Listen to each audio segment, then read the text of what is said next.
It's about to be third winter in Tennessee. It's because it's supposed to snow tonight, which is great because I have to go to Nashville in the morning. Um, I'm going to quickly talk about how William Regal is already setting up a, to me, very intriguing storyline with him and Danielson and Mox. I love William Regal. I think he's just the consummate professional wrestler. You can tell he loves it and he wants to get it right. And even the fact that he apologized today for going too long on his very emotional and very heartfelt speech that he gave Wednesday. And I could have listened to him forever. And he just is such a charming man. And you just want the best for him because he has dealt with so many demons of his own. And that in lies where I think the kind of beauty of the story of him and Danielson and Moxley could go. And it's because Danielson to him is the perfect wrestler, which was kind of funny that he was there and he was like, here is the perfect wrestler, and Moxley is also here. God love him. But to him, Danielson is everything he could have been, everything he should have been if he had gotten his life together and had not had the problems, as he said, the problems that he had. And he sees that in Danielson as the consummate perfect specimen that he could have been himself. And then Moxley is somebody who has his own demons. He didn't mention that specifically, and that's kind of, I guess it's kind of fresh, the fact that he just wouldn't do that. But that was kind of the underlying thing, and I think people did know it too, because when he mentioned about the fact that he had addiction and drinking problems and things like that, and Moxley has the same demons also. And I think in a lot of ways he sees himself in Moxley, which is not necessarily good, but also is. So that has already been set up, that he has his two sons, his perfect purebred son and his trash panda son, that basically he has adopted. And I remember when he and Mox went tooth and nail at each other, to the point that it was actually uncomfortable to watch sometimes, because I was like, I'm not sure how much of this is real or not.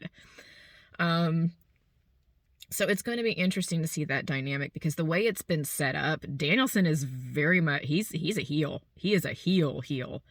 And he's a cocky, obnoxious heel, and he's good at that. And Mox isn't. Mox is a tweener. He's still a tweener. He's still anti-authority, still kind of floating around there as someone who is kind of the decent person in all of it. Even the whole thing with him and Danielson, he's the one who forced that, where Regal said about, oh yeah, you all settled in the ring like men. Mox was the one who forced that, not really Brian. And that might be an interesting dynamic, that the one who is the most like you is also the one who is the most honorable in some ways, and the one that is the perfect specimen is also just horrible. And I don't know if they're going to go that route. I don't know if they're all going to go full heel. I don't know that. But that's an intriguing thing to do if you do that, just because you have set up those two parallels already, the person you should have been and the person you kind of are, and the flaws on both sides. And I'm hoping, and I think, just because I think Regal is that smart, I'm hoping that is what they're trying to push, and what he's going to try to push, that I know he set Moxley up as, oh, he's the sadistic, will do whatever, sort of thing. But he's also not the bad one of the two, unless they've completely turned Mox and didn't really give much of a notice on that. But he's not the bad one. Danielson is. Danielson is just horrible. And I'm curious where that's going to go because the layout has been, I'm already invested. He's been there 1 week and I'm already invested in what he's going to do with these two. And these two don't really need a manager. These two are two guys who they're fine on their own. And putting them with a manager or mentor or teacher or whatever is I'm interested in how they're going to interact with the other tag teams and other young wrestlers, whether they're really going to be heel or whether they're just going to be, we're the professionals and you have to get through us. Not sure, because it was hard to tell a little bit because Regal was going back and forth with, I'm really happy to be here, and also everybody's on notice.